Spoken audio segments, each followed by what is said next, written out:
There's two ways to change people. You can either talk them into changing, or you can act them into changing.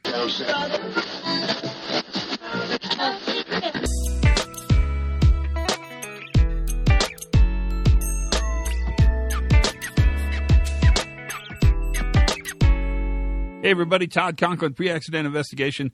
This is the safety moment, that little time where we spend together, you and I, on the pod, where we just chit and chat for a couple minutes and talk about stuff that matters.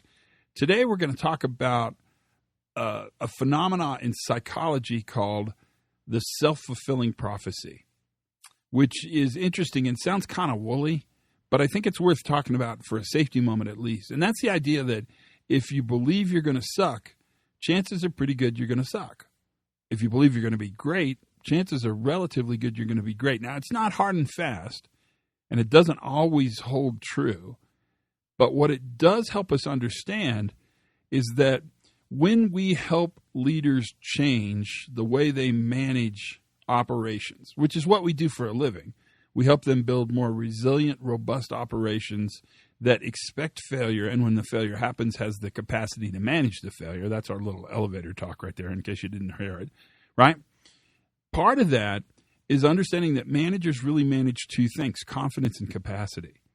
And so if confidence is half of what they manage, then this idea of a self-fulfilling prophecy is really important. And I know, and you know this as well, if you help a team understand they're really good at being safe and reliable, then what happens is that the team becomes safer and more reliable.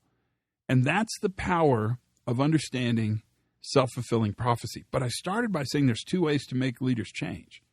You can convince them, you can teach them, you can talk to them, or you can act them into being the very best leader they can be. And what you're doing when you act them into that change is you're building a set of expectations for them, and then you're helping them meet those expectations, and then you're celebrating the successful completion of those expectations. What you're building is an ongoing self-performing prophecy. That's it.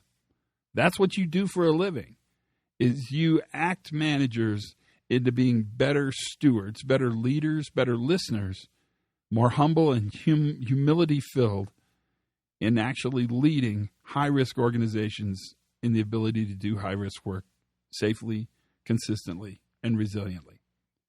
That is the safety moment for today. That's it. Short and sweet. Learn something new every single day. Bet you did today. Have as much fun as you possibly can. And for goodness sakes,